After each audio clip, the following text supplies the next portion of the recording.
வயலோ வயலோ வயலோ செழிக்க வாழ்வு தந்தானே, வயலோ வாழ்வு தந்தானே. அட பொன்னா விளையோ பூமிக்கு நல்ல விவரம் தந்தானே, உழவனின் உறவா வந்தானே.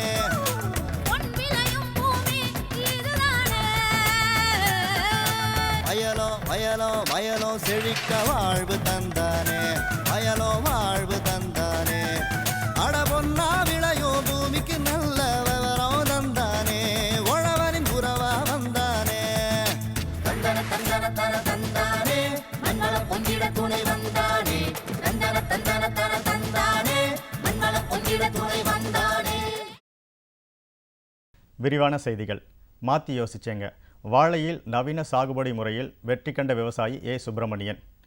இவர் திருச்சி மாவட்டம் தொட்டியம் தாலுகா வரதராஜபுரத்தை சேர்ந்த விவசாயி ஆவார். வாழையில் ஏக்கருக்கு 1000 கன்றுகள் நட்டு வந்த இவர் தற்சமயம் திருச்சி சிறுகமணி வேளாண் அறிவியல் நிலையம் மற்றும் தேசிய வாழை ஆராய்ச்சி மையத்தின் வழிகாட்டுதலோடு அடர் நடவு முறையினை பயன்படுத்தியும் வாழைத்தார்களுக்கு பிளாஸ்டிக் கவர்களை உபயோகப்படுத்தும் தொழில்நுட்பத்தை தெரிந்து கொண்டும் தற்சமயம் அதன் மூலம் வாழை சாகுபடியில் அதிக மகசூலை ஈட்டி தன் வாழ்வாதாரத்தை பெருக்கிக் கொண்ட இவரின் அனுபவங்களை நம்மிடம் கூற கேட்டபோது,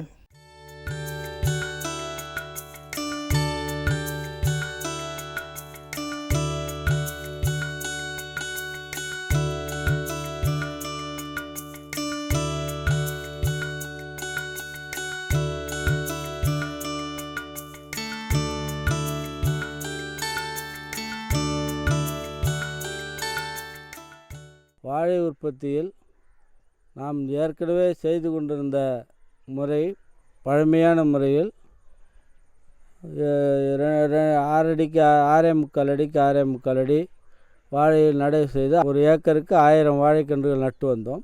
தற்பொழுது அடர் நடவு முறையில் ஒரு ஏக்கருக்கு கிட்டத்தட்ட 1800 கன்று வரை நடவு செய்வதற்காக தேசிய வாழை ஆராய்ச்சி மையமும் கேவிகே நிறுவனமும் நமக்கு நிறைய தொழில்நுட்பங்களை கூறி கடந்த ஒரு 5 ஆண்டுகளாக இந்த புதிய தொழில்நுட்பத்தை கடைபிடித்து வருகிறோம். இது தோட்டக்கால் நடவுக்கு இந்த அடர் நடவு மிக சிறப்பான முறையாக அமைந்து பல விவசாயிகள் அதை கடைபிடித்து வருகின்றனர். இந்த வாழைக்கு 3, 5, 7 இந்த 3ஆவது மாதம் 5ஆவது மாதம் 7ஆவது மாதம் 3 முறை உரம் வைக்கிறதுங்கிறது நம்ம காலங்காலமாக செஞ்சுட்டு வரோம். இப்போ புதுசாக நிறையா கரைசல் உரம் நிறையா வந்திருக்கு. கரைச்சி ஸ்ப்ரே பண்ணுற உரங்கள் நிறையா வந்ததுனால இப்போ இந்த ஸ்ப்ரே பண்ணுறதுனால இலை வழியாக உரம் கொடுக்கும்போது நாம் பூமியில் கொடுத்து நிலத்தினுடைய சத்து குறையிறத விட, நிலத்துலேருந்து சத்து எடுத்து கொடுக்கறத விட இந்த இலை வழியாக கொடுக்கும்போது சீக்கிரமாக அந்த வாழை பயிருக்கு சீக்கிரமாக கிடைக்குது. இப்போ புதிய தொழில்நுட்பமாக கடந்த 2 ஆண்டு காலத்துக்கு முன்னாடி கேவிகேலேருந்தும் தேசிய வாழை ஆராய்ச்சி மையத்துலேருந்தும் இந்த பஞ்ச் கவர் போடுறத இன்சிஸ்ட் பண்ணி இந்த திருநானூரம் வில்லேஜுக்கு கொடுத்தாங்க. வரதராஜபுரம் தொடக்க கூட்டுறவு வங்கி மூலமாகவும் தொட்டியம் ஃபெடரேஷன் மூலமாகவும் பல விவசாயிகளுக்கு கொடுத்து, அதனால் அந்த பாலிப்ரொப்ளைன்னு முதல்ல பிளாஸ்டிக்கில் போடும்போது இந்த சம்மர் சீசனில் அந்த காயில் அந்த பாலித்தீன் பிளாஸ்டிக்கில் போட்டால் அந்த ஹீட்டு தாங்காமல் காய் மேலே ஒட்டிக்குது, அந்த முறை சரியில்லைன்னு சொன்னதுனால பாலிப்ரொப்ளைனில் 200 மைக்ரான் என்னமோ ஏதோ ஒரு கணக்கு சொல்கிறாங்க, அந்த மைக்ரானில் போட்டு பாலிப்ரொப்ளைனில் போட்டதுனால காயும் நல்ல கலராக வருது. ஃபங்கிசைடு பெஸ்டிசைடுங்கிற அந்த பூச்சி தாக்குதல் காயில் இல்லாமல் நல்ல தரத்தோட வெளிநாட்டுக்கு ஏற்றுமதி பண்ணக்கூடிய தரத்தோட வாங்கக்கூடிய அதிகமான சக்தி உள்ள பகுதியில் வாங்கக்கூடிய கஸ்டமரை ஈர்க்கக்கூடிய தன்மைக்கு அந்த கலர்லாம் கொடுக்கறதுனால இப்போ இது கடந்த 2 வருஷமாக பல விவசாயிகள் அறிமுகப்படுத்தி பண்ணிகிட்ருக்காங்க. ரெண்டாவது இந்த பஞ்சு கவர் போட்டதுக்கு அப்புறம் தரமாக காயை உற்பத்தி பண்ணிடுறோம். அந்த காயை விற்பனை பண்ணணும். அதையும் மாடர்ன் டெக்னாலஜியில் பண்ணணும். லாரியில் ஏற்றி காயெல்லாம் அடிபட்டு வீணாகி நசுங்கி இந்த மாதிரிலாம் போகாமல் இருக்கணுங்கிறதுக்காக வரதராஜபுரம் தொடக்க கூட்டுறவு வங்கியில் 10 டன் கெப்பாசிட்டியில் ஒரு ரைஃபனிங் சேம்பர் கட்டி கொடுத்துருக்காங்க. விவசாயிகள் கேட்டுக்கிட்டு இருக்காங்க. அதில் என்ன லாபம்னு கேட்டிங்கன்னா, ஒரு விலை இல்லாதப்போ கொண்டு போய் வைக்கலாம். ரெண்டாவது இந்த ரைஃபன் பண்ணி அனுப்பும்போது உடனே மார்க்கெட்டிங்க்கு ஈஸியாக இருக்கும். நீங்கள் சாதாரணமாக புகை போட்டு காய் வந்து கருப்பாகி அந்த மாதிரிலாம் சேதங்கள் இருக்கும். இங்கே வந்து காயை வந்து பேவிஸ்டன்லாம் கழுவி அதை தரமாக வந்து சீப்பு போட்டு அதை கூலிங்கில் வச்சு ரைப்பன் பண்ணும்போது அந்த ரைப்பனிங் சேம்பர்லேருந்து டைரெக்டாக மார்க்கெட்டுக்கு போகும்போது காயினுடைய குவாலிட்டி எந்த விதத்துலையும் பாதிக்காமல் கஸ்டமர் அப்படியே ஒரு ஈர்ப்பு சக்தியோடு வாங்கிறதுக்கான தன்மையை அதை ஏற்படுத்தி கொடுக்குது. ரெண்டாவது இந்த கோல்டு ஸ்டோரேஜில் வச்சுருந்தோன்னா அதை அப்படியே ஃப்ரிட்ஜிலையும் கொண்டு வச்சுக்கலாம். அந்த மாதிரிலாம் சில நன்மைகள்லாம் இதுலேயும் இருக்குது. அதை ஏற்படுத்தி கொடுத்துருக்காங்க. அதையும் விவசாயிகள் பெரும்பகுதியாக பயன்படுத்தின்னு வரோம். அதனால் நல்ல விலை கிடைக்கிறதுக்கான வாய்ப்புகள் இந்த பகுதியில் ஏற்படுத்திகிட்டு இருக்கோம். விவசாயி ஏ சுப்பிரமணியன் அவர்களை 0999430287 என்ற கைபேசி எண்ணில் தொடர்பு கொள்ளலாம். விவசாயிகளுக்கு அதிக வருமானம் ஈட்டித்தரும் தொழில்களில் ஒன்று பட்டு வளர்ப்பு. பட்டுப்புழு வளர்ப்பும் இப்போது பல்வேறு நிலைகளை தாண்டி ஏற்றுமதி வாய்ப்பு அதிகமாகி உள்ளதால் அரசின் கவனத்தையும் ஈர்த்துள்ளது. பட்டுக்கூடுதான் பட்டு வளர்ப்பின் மிக முக்கிய ஒன்றாகும். இந்த கூட்டிலிருந்து பெறப்படும் இழைகள் தான் இணைக்கப்பட்டு பல்வேறு வண்ணங்களில் வடிவமைக்கப்பட்டு புடவையாக எல்லோர் மனதிலும் நீங்காத இடம் பிடிக்கிறது. இன்றைய வேளாண் தொழில்நுட்ப பகுதியில் பட்டுக்கூடுகளின் தரம் மற்றும் விலை நிர்ணயித்தல் குறித்து விளக்குகிறார் வேலூர் மாவட்டம் வாணியம்பாடி அரசு பட்டுக்கூடு அங்காடி பட்டு வளர்ச்சித்துறை ஆய்வாளர் ஏ ரவிக்குமார் அவர்கள்.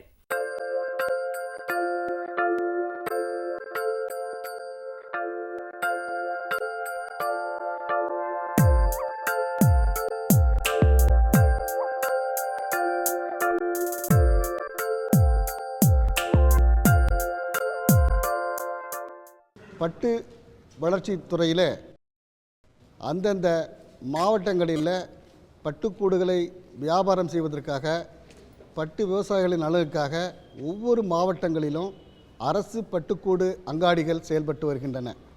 இதனுடைய அரசு பட்டுக்கூடு அங்காடியின் நோக்கம் என்னவென்றால் பட்டுக்கூடுகள் வியாபாரத்திற்கு கொண்டு வரும் பட்டு விவசாயிகளின் பட்டுக்கூடுகள் நியாயமான விலையில் விற்கப்பட வேண்டும் என்பதை அடிப்படையாக கொண்டு செயல்பட்டு வருகின்றது. பட்டு விவசாயிகள் தாங்கள் உற்பத்தி செய்து விற்பனைக்கு எடுத்து வரும் பட்டுக்கூடுகள் அரசு பட்டுக்கூடு அங்காடிகளுக்கு கொண்டு வந்தவுடன் பட்டுக்கூடுகள் சேகரிப்பு தொட்டியிலே பாதுகாக்க வைக்கப்படுகிறது. பின்பு பட்டுக்கூடு அங்காடியில் பணிபுரிகின்ற அலுவலர்கள் இந்த பட்டுக்கூடுகளுடைய தரத்தை முதலில் நிர்ணயம் செய்கின்றோம். பட்டுக்கூடுகளினுடைய தரத்தை பொறுத்தே ஒரு பட்டு விவசாயியின் கூடுகளுக்கு விலை நிர்ணயம் அதிகமோ குறைவாகவோ கிடைக்கிறதுக்கான வாய்ப்புகள் உள்ளது. பட்டுக்கூடுகளின் தரம் தோராயமாக ஒரு 100 கிராம் பட்டுக்கூடுகள் எடுத்து எடையிட்டு பட்டுக்கூட்டுகளுடன் எடையும் பட்டுக்கூடுகளில் உள்ள கூட்டுப்புழுக்களை வெட்டி நீக்கி காலியான கூடுகளினுடைய எடையும் வைத்து பட்டு சதவீதம் கணக்கிடப்படுகிறது. பட்டு சதவீதத்தின் அடிப்படையை கொண்டு தான் விலை நிர்ணயம் செய்யப்படுகிறது.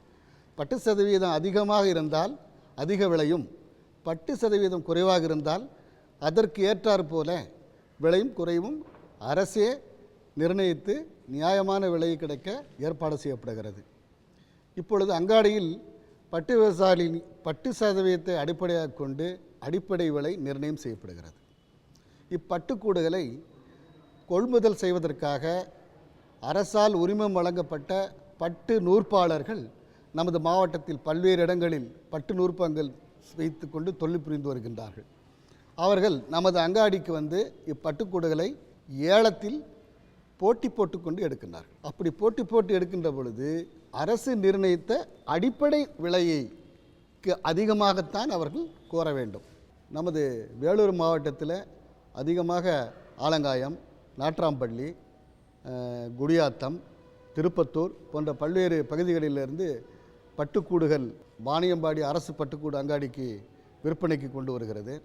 இக்கூடுகள் நமது அங்காடிக்கு வந்தவுடனே பட்டு சேகரிப்பு தொட்டியிலே நாங்கள் போட்டு பாதுகாத்து வைக்கிறோம்.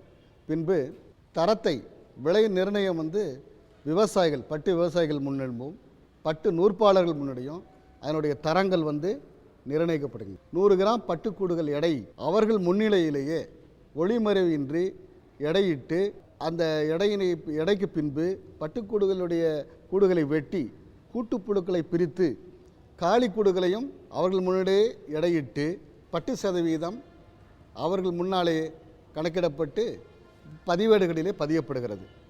அந்த பதிவேடுகளில் பதியப்பட்டு அதற்கென்று ஒரு விலை நிர்ணய குழுவிலே பட்டு நூற்பாளர்களும் பட்டு விவசாயிகளும் அவர்களும் அதில் அந்த பதிவேட்டிலே ஒப்புதல் கையொப்பமிட்டு விலையை உறுதி செய்து கொள்கின்றார்கள்.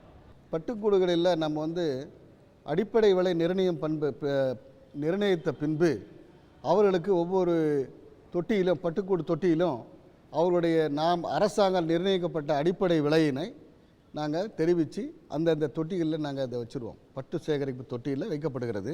ஏலத்திற்கு கலந்து கொள்ளும் பொழுது பட்டு நூற்பாளர்களுக்கு அந்த அடிப்படை விலை நிர்ணயம் தெரிவிக்கப்படுகிறது.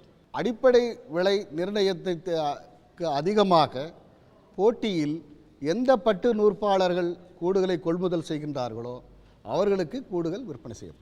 ஏலம் முடிந்த பிறகு அப்பட்டுக்கூடுகள் மின் தராசு மூலம் எடையிட்டு எடைக்கேற்ற அந்த கிலோ எவ்வளோ ஒரு கிலோ எவ்வளோ விலைக்கு சென்றதோ அந்த மொத்த கிலோவில் கணக்கிட்டு தொகை பட்டு நூற்பாளர்களிடமிருந்து உடனடியாக வசூல் செய்து பட்டு விவசாயிகளுக்கு அன்றைய தினமே தொகை முழுவதும் வழங்கப்படுகிறது. பட்டுக்கூடு வளர்ப்பு செய்யும் பட்டு விவசாயிகள் நமது வாணியம்பாடியில் அருகிலுள்ள வேலூர் மாவட்ட பட்டு விவசாயிகள் மட்டுமன்றி பட்டு வளர்ச்சித் துறையில் பல்வேறு மாவட்டங்களில் பட்டு தொழில் செய்யும் விவசாயிகளும் எந்த பட்டுக்கூடு அங்காடிகளில் வேணாலும் பட்டுக்கூடுகளை விற்பனைக்கு எடுத்து வரலாம். அனைத்து பட்டு விவசாயிகளும் அவரவர்களுக்கு வசதிக்கு ஏற்ப விலை அதிக போகின்ற அங்காடிகளில் பட்டுக்கூடுகளை விற்பனை செய்யலாம். இதற்கு எந்த விதமான தடையும் இல்லை. நீங்கள் அனைவரும் பட்டு விவசாயிகள் அனைவரும் அரசு பட்டுக்கூடங்காடி வாணியம்பாடிக்கு விற்பனைக்கு எடுத்து நியாயமான விலை பெற்று அதிக வருமானம் பெற்று பலனடையுமாறு உங்களை அனைவருக்கும் அன்போடு கேட்டுக்கொள்கிறேன். வணக்கம். ஏ ரவிக்குமார் அவர்களை 09894884221 என்ற கைபேசி எண்ணில் தொடர்பு கொள்ளலாம். மீண்டும் நாளைய பொன் விளையும் பூமி நிகழ்ச்சியில் பல புதிய தகவல்களோடு சந்திப்போம். நன்றி, வணக்கம்.